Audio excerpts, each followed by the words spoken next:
introducing yourself, however you want to do it. Okay. Tansy. Looking into. Oh, looking in. Yeah. Okay. Yeah. Tansy, my name is Alex Wilson. I'm from the Opaskwayak Cree Nation, and I'm a professor at the University of Saskatchewan also. Advice would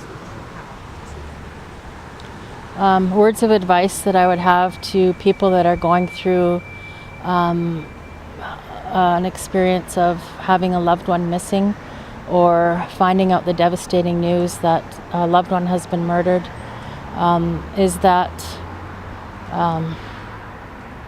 there's a network of people out there that care about you and love you, and that we're here to provide support in whichever ways we can, whether that's just through emails or whether that's through spiritual or interpersonal support, that we're here, that you're not alone, and hopefully we can help you move through this healing process. that you think people need to know, need to be prepared for, maybe need a warning?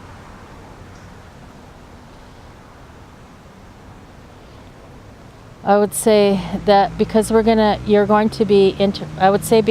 to be interacting with a number of systems that you may not be used to interacting with, such as the justice system, child welfare system, perhaps education system.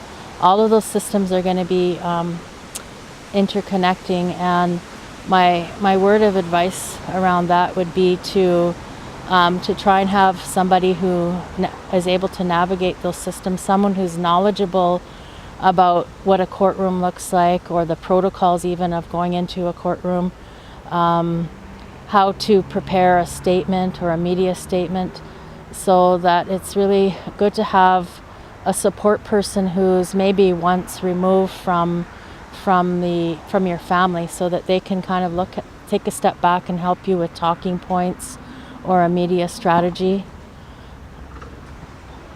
The other advice I would have, especially for those who have whose loved ones are trans or two-spirited, is to try and use photos that are the photos that the people would actually use of themselves, and to try and honor the gender that they self-identify as. And that sometimes that can be hard for family members, because you think of your child as a girl, for instance, and they may identify as he. So this is a time to kind of really honor that person and acknowledge and honor the pronouns that they use, and also to try and include their friends in any kind of media statements or releases or things that are happening even around healing ceremonies, because often for trans and two-spirit people, their friends are like their biological family, and sometimes they get left out of searches, or they get left out of any kind of healing practices that are happening. Yeah.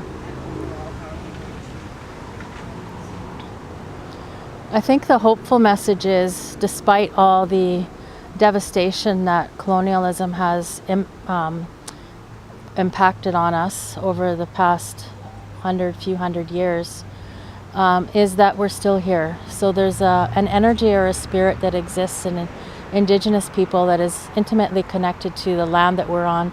We've been on our land continuously longer than any other peoples on the planet, and so there's a knowledge that comes along with that, and so that is the spirit that helps us survive but also move forward.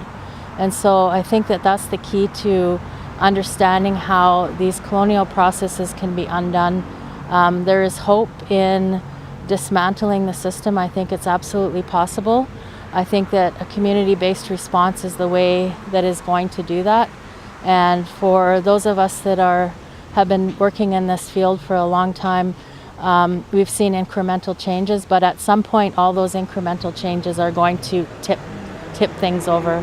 And I think the Idle No More movement's a really good example of that, where all those spirits kind of came together and kind of galvanized, and that's the direction where we're going. So my message is hopeful that that we're deeply feeling the loss of loved ones, and that's impacted our land as well.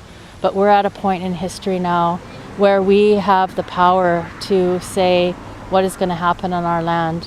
And what is going to happen is that there are going to be no more missing and murdered Indigenous women and Two-Spirit and trans people. Thanks.